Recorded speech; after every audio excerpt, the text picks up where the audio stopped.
Have you dealt with motorcyclists who have noise-induced hearing loss? Yeah, every week. Every week. We now know there's a 94% correlation between untreated hearing loss and tinnitus to dementia and Alzheimer's. Welcome back. In one of my previous videos, the one about the gear that I wear as a 72-year-old motorcyclist, there was one very important piece of gear that I forgot to talk about, and that is earplugs. It's very important as motorcyclists that we protect our hearing, and a lot of people do not. A lot of people maybe don't even realize that there is potential damage to our hearing when we're riding our bikes.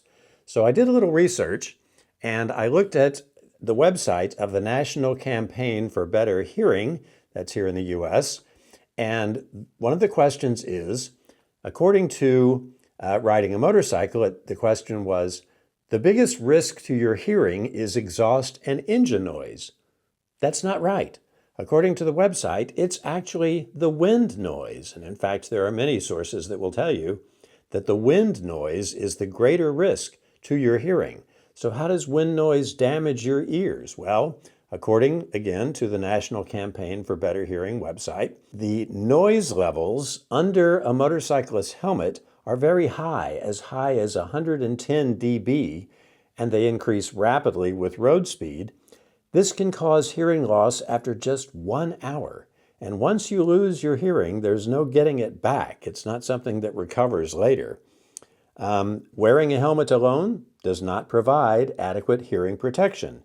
You really need to wear earplugs to protect against not really the engine noise, but the wind noise that's coming at you around your helmet, into your helmet, and can damage your hearing pretty quickly. So here's some statistics, again, from that same website. It says that at 40 miles per hour, a motorcyclist is exposed to 90 dB of low-frequency wind noise that's caused by turbulent airflow around the helmet. If you're going as fast as 100 miles per hour, that noise level can go up to 110 dB, and that is safe for less than 5 minutes. And of course, the faster you go, the louder the sound. And once you have damaged your inner ear's sensory hair cells, they do not grow back. The hearing is just gone. So how to protect your ears? Well, we need to wear earplugs, and we need to wear earplugs each and every time we ride. So I have tried a number of different earplugs, and I have some selections here. So I have here foam earplugs. A lot of people wear these foam earplugs. They're cheap, they're disposable, and they're actually pretty good. According to the information on this one, the noise reduction of these foam earplugs is 32 dB. That's really excellent. Now, of course, a lot of people don't like the foam earplugs or any kind of earplugs because they're concerned that they will block out too much noise, that they won't be able to hear their engine, they won't be able to hear sirens or other traffic noise around them that they need to hear. That's really not the case. Earplugs will block out the damaging wind noise, but still leave you able to hear the surrounding sounds that you need to hear, assuming you're wearing the earplugs properly and they fit properly. Now, I've also tried some other different types of earplugs. I have here some earplugs that were actually for swimmers. They are little plastic earplugs. They go in. These have 4 little ridges on them that go inside the ear. These do work, but they're not very comfortable, and they probably don't block out the frequencies of sound that should be blocked out.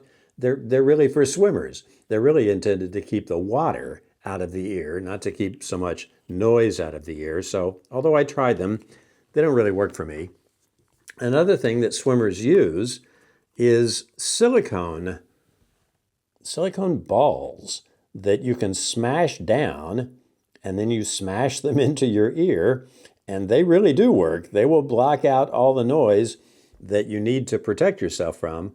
But I found that these are subject to a lot of difficulty in putting them in. You have to keep kind of fitting them in, smashing them into your ear canal until they really have blocked the noise. And they also really do block out everything. So that's not ideal. So then I tried motorcycle-specific earplugs. First, I tried the brand Earpiece. They didn't work for me because I couldn't make them fit right. Just like not every helmet is good for every head, not every earplug is good for every ear. People have different size ear canals, and you have to find the right fit. That's one thing that's actually good about the foam earplugs is that you can squish them down, and then as they expand back, they will fill the size of ear canal that you have. Currently, I have these Moto Safe earplugs by Alpine. And these are specifically made for motorcycle use. They fit into the ear. They come with a little installing plastic unit. So you put the earplug into the little plastic unit, and then you fit them into your ear, and there's a proper way of doing that as well. I've been using these for quite a while. They work really well for me, but according to the information from the Alpine website and packaging, they only reduce the level of sound by 20 dB, which is good, but it's not great. But they do block out wind noise without blocking out the other noise that I do want to hear. So I find that these work pretty well, although the foam earplugs probably are better because they block out more noise.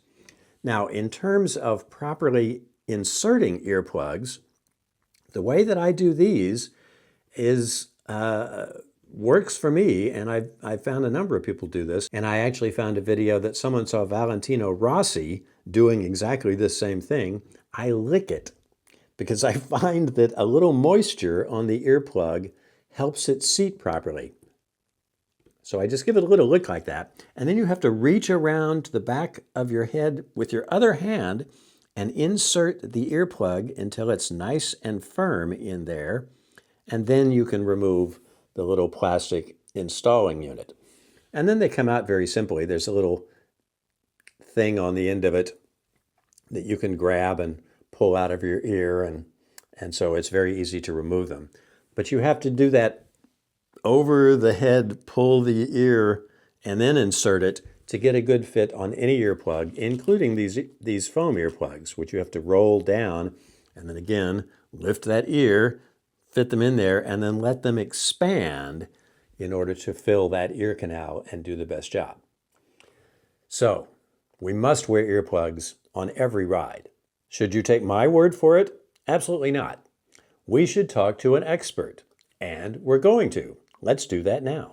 I am here with Dr. Morgan Dyer, who is an audiologist, and she is going to talk to us about hearing loss and the causes and maybe something you can do about it, if anything, but I'll let her introduce herself. I am Dr. Morgan Dyer, and I've been teaching here at the university for almost 2 years, but before that I worked for almost a decade at a very fast-paced ENT clinic here in the city with 2 locations. So I never thought I would be teaching, but here I am, and I actually really enjoy it. So I've heard this term, noise-induced hearing loss. So what is that? It's a thing. It's a thing. It's a thing. It is obviously is just as it sounds. It is hearing loss caused from loud noise exposure that wouldn't ordinarily have happened for any other reason except for a single exposure or a long-term exposure. Can you have both? Can you lose your hearing or some of your hearing from just a single exposure? Absolutely. Yep. But also it can be a Accumulation. lot of noise over time that accumulates. Yep. Have you dealt with motorcyclists who have noise-induced hearing loss? Yeah. Every week. Every week. I did a little research, and one of the questions that comes up is, what is the greater danger to the hearing of a motorcyclist? Is it the engine noise or is it wind noise? Well, it can be a combination of both, but with technology now, the engines are getting, more quiet, or they're getting softer. However, most people like a very loud engine, so it just kind of depends on, what the amount of exposure is. So what about wearing earplugs for a motorcyclist? I mean, anything is better than nothing. Even our foam little earplugs, I know you brought them today. An example. Okay, great. Of the little foam earplugs. A lot of them will tell you what, the attenuation rating is on them. Oh, NRR, okay. noise rating attenuates by 32. Okay, Is so that good? it is if you insert them correctly. Well, what does that mean? Exactly. So the majority of people, they just kind of squish it down and hope for the best. There's actually an appropriate way to roll these down, grab the ear with the opposite ear, insert them, let it, kind of come up to size. One of the things that motorcyclists also worry about is that if they're wearing earplugs, they think they can't hear the traffic, they can't hear. It could be a safety issue. Yes. Yeah. Is that true or not true? I mean, I think it's true to a sense. I mean, I think that's the reason why a lot of our servicemen and women, especially that have direct combat noise exposure, don't wear their hearing protection, is because they need to hear their radios. They need to know their environmental and spatial awareness if somebody's coming up behind them. So yes and no. However, with the right kind of hearing protection, you are still able to hear things like your cell phone, or especially if you have an in-ear helmet that has like Bluetooth to different things, you're still very much able to hear all your safety noise. And then I have Alpine hearing protection, and these are specifically for motorcycle use. I'll just give you one of them. So it looks like that. What about that? It says, according to the information on the package, it says that those attenuate at 20 dB. Okay, so if we know these are 20 and these are 32, then the foam is better. yeah, if you get it, it's all kind of down to technique.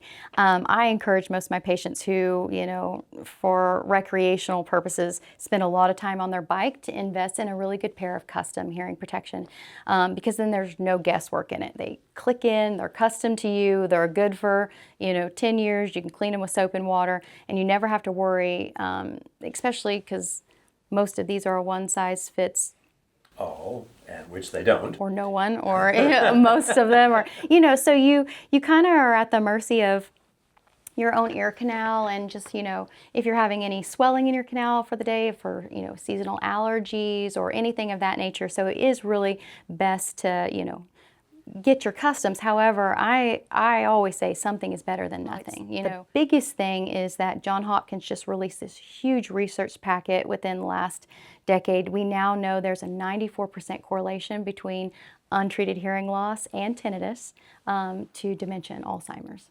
I guess maybe we should let you explain what is tinnitus for those who have never heard the term. People typically have all experienced transient tinnitus, which is a ringing in their ear, could be unilateral or bilateral, that is a few seconds long. It kind of comes and goes. But tinnitus is basically a sound. Sometimes people say it's crickets, or it's a high-pitched whine or a vibration that they hear. It could be, consistently or intermittently in their ears that's not typically there or hasn't always been there. So the noise is thought to be generated somewhere in the brain. Okay, so, and it goes hand in hand, I always say, with the amount of hearing loss that you have. So as a motorcyclist or any kind of hobbyist, the more you can protect your ears if you do have tinnitus, that's what we want, because more hearing loss, more tinnitus. Back to motorcyclists. Yes. Is it okay to not wear earplugs some of the time if you're just driving slowly, or should you just always wear them?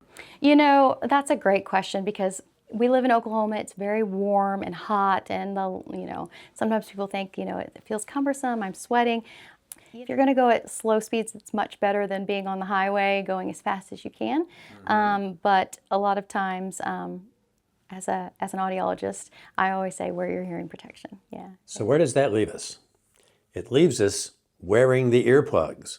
Absolutely necessary to protect our hearing. We must wear the earplugs on every ride, no matter how short or how slowly we might be going.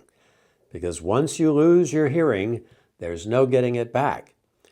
And I know a lot of people don't agree with my previous video where I talk about wearing all the gear all the time. Some people don't want to wear all the gear. Some people live in hot places where they don't want to wear any of the gear. And I get that. But wear the earplugs. They will not increase your discomfort in the temperature, but they will protect your hearing.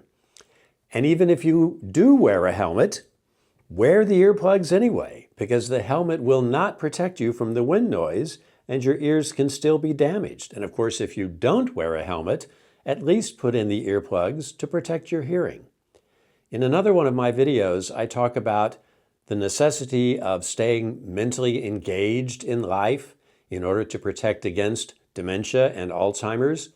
And one of these studies shows that motorcycling is very, very good for that. It's very good for keeping your mind active and staying engaged, because when we ride, we have to be completely focused on what we're doing. But what we don't want to do is have the enjoyment of riding lead to dementia. And that Johns Hopkins study that shows there's a 94% connection between hearing loss and dementia and Alzheimer's is really something to think about. We don't want to ride our motorcycles and have a lot of fun doing it and end up with damaged hearing, which then leads to dementia in older age. So, bottom line, wear the earplugs. Not only all the gear all the time, but all the earplugs all the time. Thanks for watching. Let me know what you think about this in the comments down below. And please subscribe. I'll see you in the next one.